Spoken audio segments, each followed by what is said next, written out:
Happy Friday, Norfolk. How you doing today? Give it up for Ariane, Chrissy, and Vanessa. Sean Shelby is here. We got a great card, a dozen fights tomorrow on ESPN+. We start with a matchup in the welterweight division. Sean Brady takes on Ismail Naurdiev. First to the scale, the Austrian wonder boy, Ismail Naurdiev. Well, Brendan kind of took my favorite nugget there with the Austrian Wonder Boy nickname here for Ismail. The last time we saw him, he beat Siar Bahadurzada. So this is a man who definitely knows how to get it done against people with some experience in there. He is a 5-time Austrian national wrestling champ. Official weight 170 pounds. So let's look for some solid action from him on the canvas. And his opponent, Sean Brady. Sean Brady is he's actually a good friend and training partner of Paul Felder. He fought Court McGee in his debut, I believe. What a tough fight. He's 11-0. He's undefeated. He's got 3 wins by KO. He's a jiu-jitsu black belt. I mean, this guy's a huge prospect. And for me, I got a special place in my heart. I was also the CFFC champion, so he's got that under his belt too.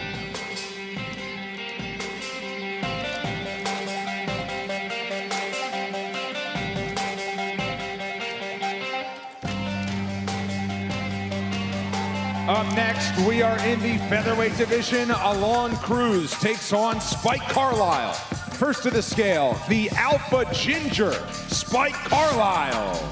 The Alpha Ginger, Spike Carlisle. I had the pleasure of running into his mom in a hotel today, and I had to ask her, you know, as a mom, how do you watch your son perform in this sport? And she said, I squirm too, but I remember when I asked him, official weight 145 and she said, he told her, you know, like Warren Buffett said, when you find something that you love, you know, you never work a day in your life, and that's what he's followed. Well, Alon Cruz walking into this fight, you can tell he is a tall drink of water there at 6 feet. He says a lot of people decide to shoot on him pretty quickly when he starts to fight, but he did have a hand and a thumb injury that he got recently when he was on the Contender Series, so he was pretty frustrated that he couldn't fight in the Tampa show because that's basically in his backyard, but he did get his contract on Season 3. He defeated Steve Nguyen by knockout in round 3. He is making his official UFC debut here in Norfolk.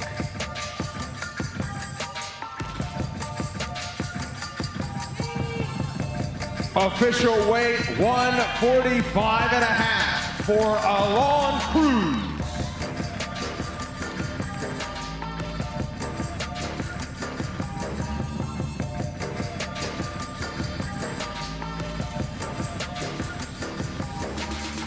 Up next, we stay in the featherweight division. Jordan Griffin takes on TJ Brown. First to the scale, downtown TJ Brown. TJ Brown making his UFC debut. He just came up here with us, and I could feel the confidence. You know, he's a big finisher. He's finished 13 of 14. He's on a 4-5 win streak. He's got 4 wins in less than 40 seconds. I don't know how you do that, but he's done it. Do it like that in Arkansas. Right, and that's how they do it in Arkansas. I'll never forget where this man is from, ever again. And his opponent, Jordan Native Psycho Griffin. Jordan Griffin, a Rufus Sport fighter. Jordan Griffin, you know, getting this contract and Dana White's Tuesday Night Contender as well. Now, one thing, he's riding a 2-fight skid, but I mean, with those guys that he fought, some of the best guys in that division right now, he's looking to get back with a win in the win column.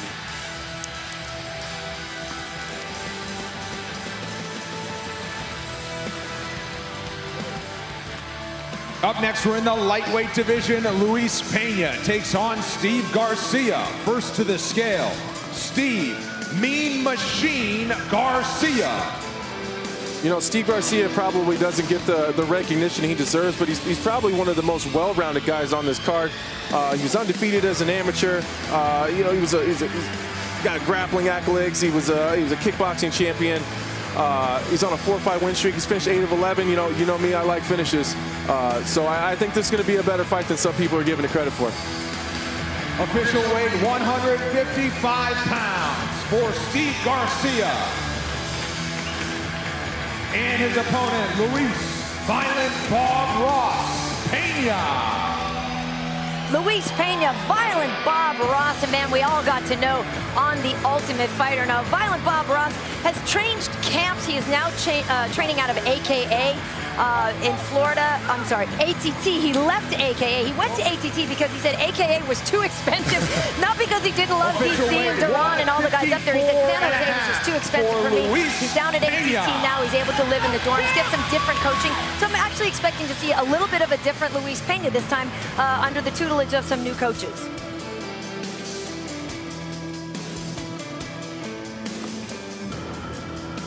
Up next, we are in the heavyweight division. Marcin Tybura takes on Sergey Spivak. First to the scale, Sergey Polar Bear Spivak. Sergey Spivak coming off of his biggest career win over Tai Tuivasa. I mean, this guy has finished all of his wins, 8 of them coming in the first round. I mean, that says a lot when you're finishing guys just that quick. Official weight, 234 pounds for Sergey Spivak. And his opponent, Marcin Tybura. Marcin Tybura is probably one of my favorite heavyweights, to be honest with you. I love the way he fights. I really became a huge fan of his when he fought Derek Lewis. He's got 9 first-round finishes, and he's had a little bit of a rough patch. He's trying to come back after 2 losses. For Marcin Tybura. And we'll see how he does.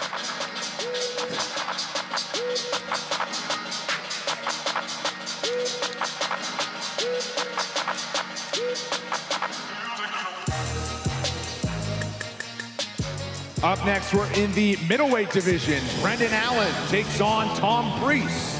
First to the scale, Tom Breese. Well, welcome back, Tom Breese. This is a man looking to fight off some ring rust. We haven't seen him in action since May of 2018. He's been scheduled to have some fights, but this is a man who is very candid about his struggles with mental health, and there have been some things in the past that have just made it so that he hasn't been able to compete, but he's looking to change things, says he's got a whole new outlook. He does have 7 first-round finishes, so he can get it done. Brandon Allen, another Rufus Sport Athlete product. He's coming in with a 13-3 record. And one thing about Brandon Allen, he's riding a 5-fight win streak. Tom Breese is no slouch, so Brandon Allen is going to be looking to do everything in his power to push that to 6-fight win streak tomorrow night.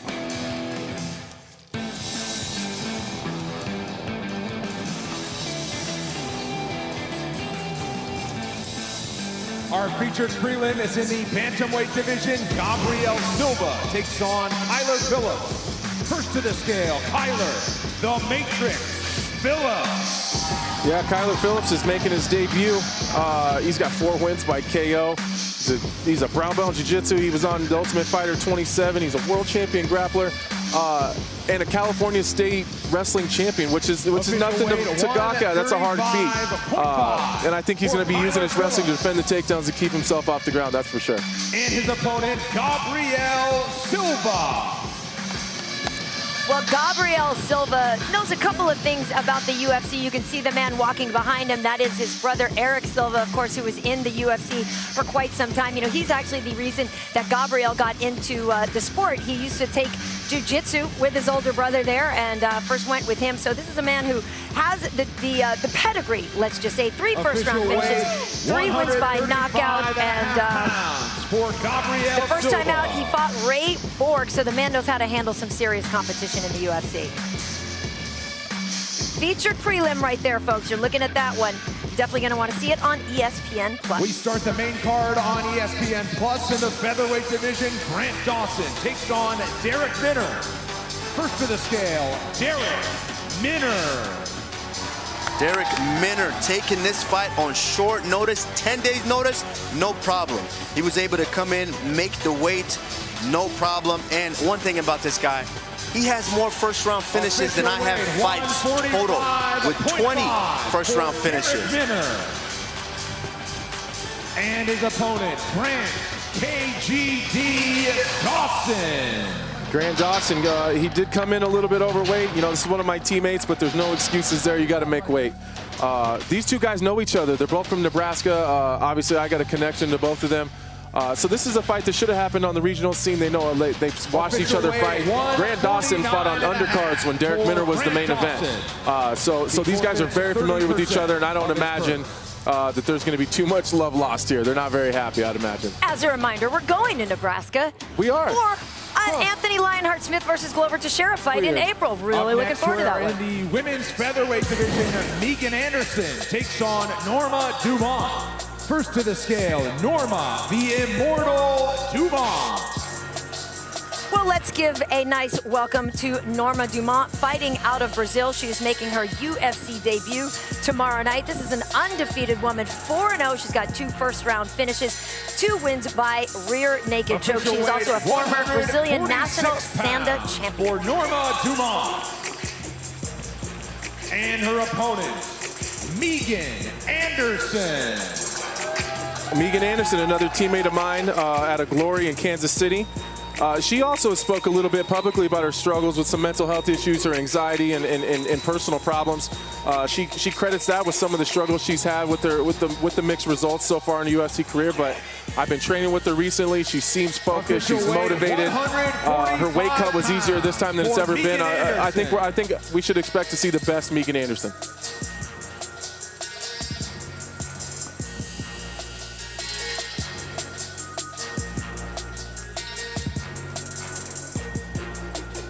Next up, we are in the light heavyweight division. Iwan Kuchelaba takes on Magomed Ankalaev. First to the scale, Magomed Ankalaev.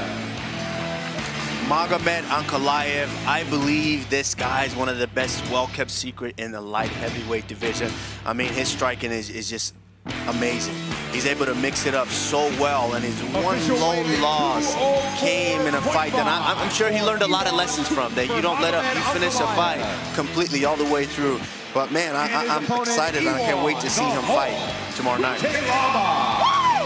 Well, he'll be facing Iwan Kuchelaba out of Moldova. I have to say, I miss the green Hulk paint that he used to come in with, but this is a man definitely on a mission. The last time we saw him, I mentioned this a few moments ago, absolutely blasted Khalil Roundtree, got a finish in the first round. Prior to that, he was submitted by Glover Teixeira, Anthony, so look out for that when you fight Glover.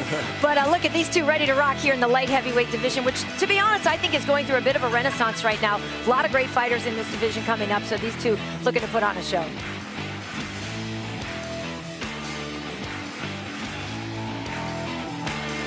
Up next, our co-main event is in the women's featherweight division. Felicia Spencer takes on Zara Fair.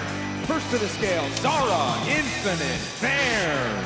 You know, as I was doing my research on Zara Fair, I was really impressed, and I really like watching her style. She pushes forward, and she's action-packed. You know, I think she's going to have to back off that a little bit with Felicia Spencer, so she stays out of the clinch, but she's got 4 first-round finishes, 4 wins by KO. She's finished 67% of her fights, and she's a purple belt in jiu-jitsu, so she's good everywhere. Phenom Spencer.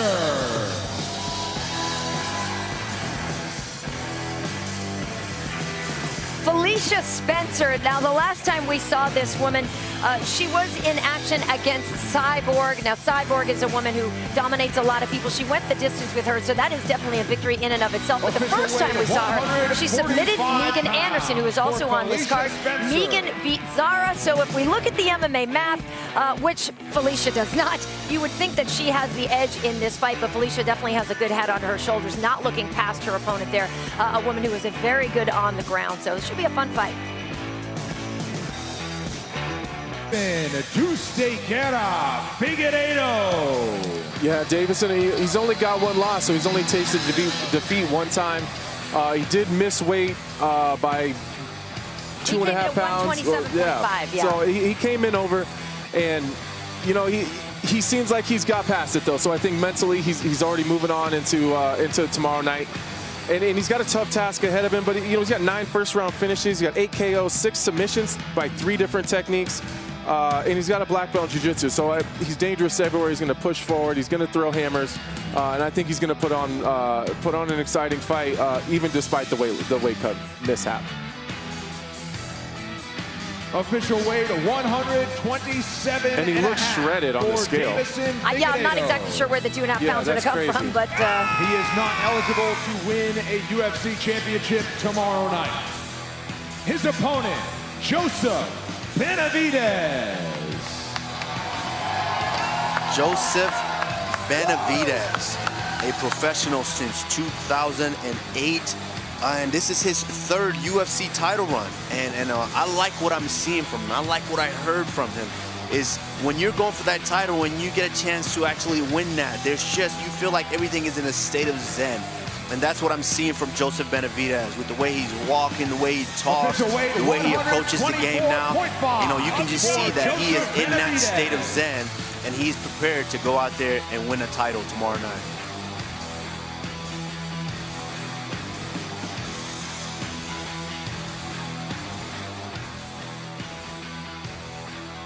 A quick word with Deiveson Figueiredo in your first UFC main event. What are your thoughts ahead of tomorrow's fight?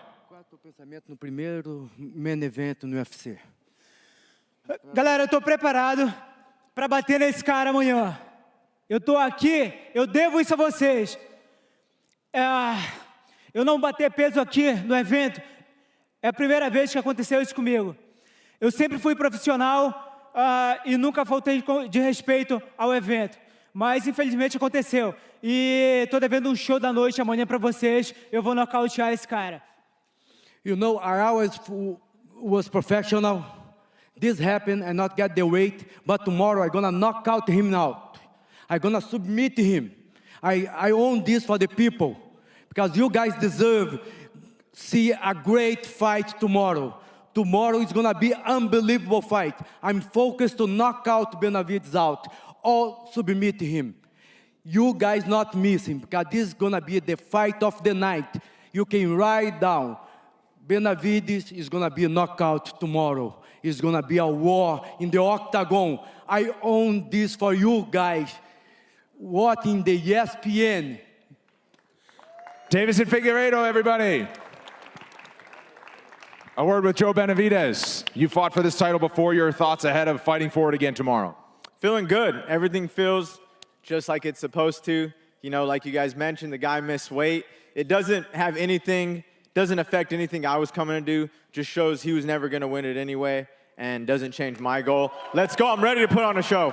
Joseph Benavidez, everybody. Thanks for coming out. We'll see you right back here. All right, well, there we have it, Arena folks. If you're curious, Waleed Ismail is the man who is the interpreter for Deiveson.